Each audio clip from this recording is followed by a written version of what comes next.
Hello, Internet. This is Remy Militello, and welcome to episode 2 of Remy's Writing Workshop. If you missed the previous episode, I definitely recommend you go back and watch it. This is a series where I discuss my journey on writing a book and the editing process and potentially the publication process and everything that goes along with that. So, with all of that out of the way, I would like to say that I finally finished the first round of edits on my book.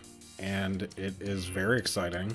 Doesn't quite feel real yet.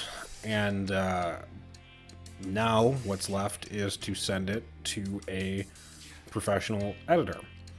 So, if you are planning on self-publishing, a professional editor is pretty much a necessity.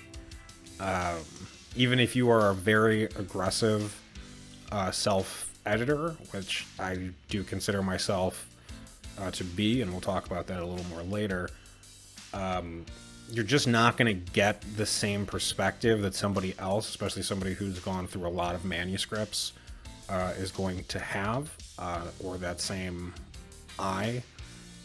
And it's honestly just good to get somebody else who's impartial's thoughts and perspectives on your manuscript and the book as a whole, and get notes from somebody who does this for a living. If you are a traditionally published author, this is just part of the process always. And you wouldn't be paying for your own editor. That's one of the big perks of being traditionally published. The other being that, in theory, they do marketing for you, and also they handle all of the publication costs of a physical print run. I think it is probably unlikely that I am going to go the traditional publishing route. I might still try and query agents or traditional publishers and see how that goes. And if I do, I'll probably make a video about that as well. But as of right now, I'm kind of thinking about going the self-publication route, primarily because I just don't really like the idea of selling my book to a gigantic publishing house, or even sort of a small indie publication, because you are literally selling the rights to your book. You no longer own it anymore. If you are lucky under an independent publisher, you will get your rights back. They'll revert if that publisher goes under or goes so long without being printed.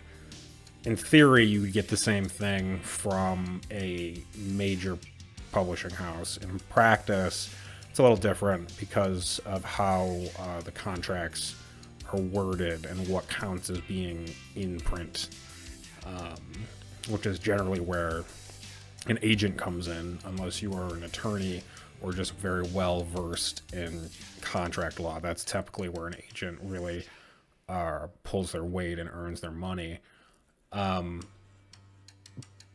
But like I said, I'm definitely leaning more towards the self-publication route and sort of handling a lot of it myself. But with that being said, you still need to hire other professionals in order to make sure that your book is as high a quality as it can possibly be. Like, unless you're a trained artist, pay someone to make your art. Unless you are a professional editor, hire one. And the sort of unfortunate reality of getting a professional editor is it's a pretty expensive expenditure. So for myself, I'm looking at probably about $2,250-ish as what it's going to end up costing me to get it professionally edited. And my book's about 90,000 words, and their rate is $25 per 1,000 words, which is actually a really good rate. A lot of times editors either will charge by the word itself, however many cents they deem fair, or they do 30 to 40, whatever it might be, per 1,000 words. And this is just sort of a sunk cost. It is expensive. And if you hear that number in despair, don't despair. It is a lot of money. But ultimately, it's one of the most worthwhile things that you can do to make sure your book stands out and doesn't feel like an amateur work. I've read a lot of novels on Amazon that probably could have really used a professional editor to really polish what was sort of the kernel of a really good book, but the edges were just very rough, and that's typically where a professional editor really helps a lot. And if you still don't feel like you need a professional editor, you need to really, really be a just ruthless self-editor, which is something that can be very difficult for a lot of authors. And what do I mean by that? I mean that you need to be okay just eviscerating scenes or pieces of the story that just aren't working or just simply aren't as good as they could be. And that's one of the things that really is difficult, is being able to have that eye and make sure that you're recognizing things that could be better, things that need work. One scene in particular, I know for mine, I had to rework 3 or 4 times before I got it to a point where I was happy with it. And honestly, I might still have to end up rewriting the entire chapter, and that's okay. These are sort of living documents where they will be changed before any sort of final publication. And now with the advent of ebooks becoming so prominent, they kind of always keep on living, because a lot of times writers will make updates to editions and just push them out as the latest ebook version of it. And I actually think that's great. I think that no mistakes or issues are no longer set in stone the same way that it would be with a physical print run is actually really nice. That being said, you really need to be honest with yourself. Like, is this a clunky sentence? Is this scene not conveying the information that I wanted it to? Is this scene pointless? Is this fluff? Is this filler? Because ideally, every scene in your novel or your story, whatever you're writing, should have a purpose. If you can't say what the purpose of your scene is, whether it's this is getting these two characters introduced to one another, this is to set up a character's mindset for why they would accept a dangerous job or whatever it might be, that scene probably shouldn't be in your book. If you can't answer that question of why is this in here, you should probably take it out. A lot of people will say it's world building. A lot of people will say it's sort of loose character development, and that's fine and good, but like, you have to be able to work your character development and your world building into purposeful scenes. Otherwise, you really run the risk of just people losing interest. I guess it's like a counterpoint to this. J.R.R. Tolkien sort of famously wrote a lot of the world building before he had a story in mind for Lord of the Rings.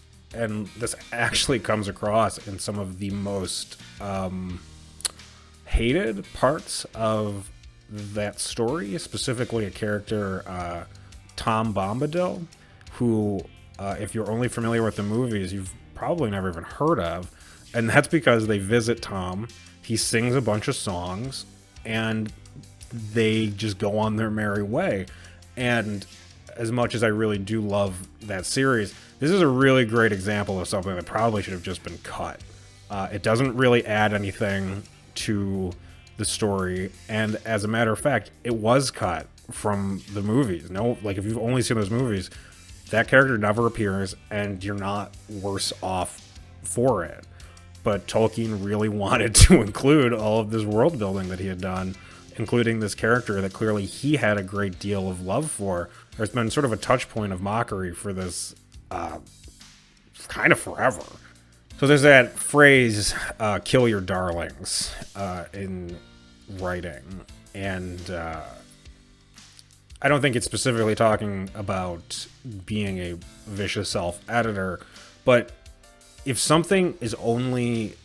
If the reason you're keeping something in is only because you really like it and it speaks to you personally, but it doesn't really serve a greater purpose in the story, you should get rid of it. And that can be really difficult, even when it comes down to just certain turns of phrase, because how you're constructing sentences and word choice really makes a big deal in the sort of tone and atmosphere you're trying to evoke in a reader. I write horror, so I try and make sure that the sort of metaphors and symbolism make readers feel tense, or at the very least have evocative sort of imagery built into them. Something may be funny, like a turn of phrase you might really like because it makes you laugh, but like that's not going to be appropriate if you're trying to set the mood of trying to scare somebody, or if you're writing romance, sort of traditional romance, and you include some pretty horrific prose in terms of they feel scary. Like, that's not the mood you're trying to evoke. So you really need to be honest with yourself about whether or not the words you're choosing are evocative in the right ways.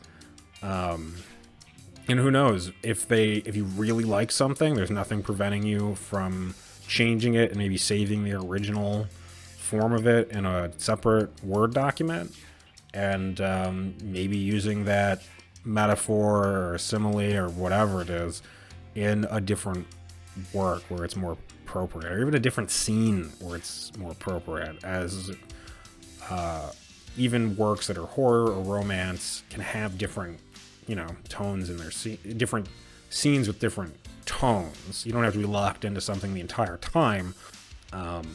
And this is often, to sort of circle back to where I started, this is where a professional editor really helps. Having somebody who has that eye to make sure that all of your prose are aligning towards the same end goal is really helpful. Having someone who can spot overused words, that's another really big standing point for amateur authors, is they tend to use a lot of the same vocabulary over and over again. And we are all guilty of this. I am guilty of this. You are guilty of this. There are certain phrases and words we just latch onto and use more than we even realize we're using them. That's where being a really brutal self-editor comes in, to make sure you catch those things, to not just hand wave them away. Make sure you're mixing up the words you're using and making sure the word you're using fit, like, and are appropriate for what you're trying to write. It's well and good to change something, but if the word you're using instead now has a different connotation and changes the feel, that's not better. You've just made it differently bad. And it's really hard.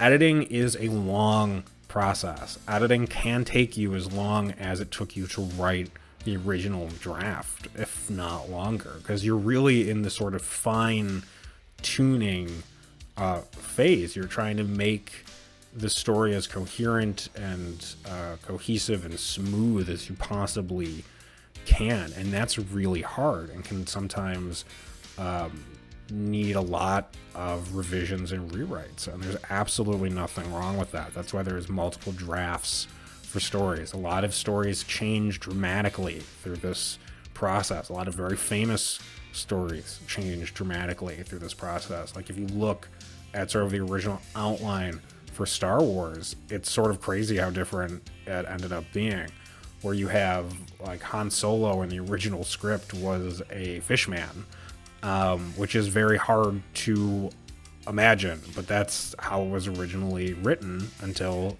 it was changed. So there's nothing wrong with changing work. There's nothing wrong with even changing big portions of it. Your first manuscript is most likely going to be a rough draft that needs a lot of work. Writing is very difficult, and making sure that the prose and the story structure is as good as it can possibly be takes a long time. So be patient with yourself, especially when you have a really long novel. If you have something that's 100 to 200,000 words, if you're writing fantasy or long form criminal drama or whatever it is, you just have to be patient with yourself. Going through a chapter at a time is all you can do. So don't get discouraged if you feel overwhelmed. Just take it one chapter at a time. Just take it one word at a time, one sentence at a time, and eventually you will make it through your book. And then you can go from there if you want to see if you can query in order to maybe get an agent and maybe get published through the traditional route, in which case you won't have to pay for your own editor or your own artwork, etc. Or if you have your heart set on going the self-publication route, then you are in a much better place to make sure your book is as good as possible when it comes to getting eyes on it from a freelance editor who does this professionally. Because otherwise you will have wasted a great deal of time and money on a manuscript that just wasn't up to the point it should have been before it was handed off to somebody to start changing things. You want to make sure you've caught everything basic before you're handing it off. And that's really it. That's all I have on this editing corner. I'll probably make another one of these once I'm done with the professional editor stage to give my thoughts on that whole process. And then once we get to the cover art and self-publication, or maybe I'll change my mind and try and query agents and go the traditional publishing route. But until then, this has been Remy's Writing Workshop. I hope you learned something. I hope this was helpful. And, just keep writing. Just keep writing. And stay safe. Goodbye.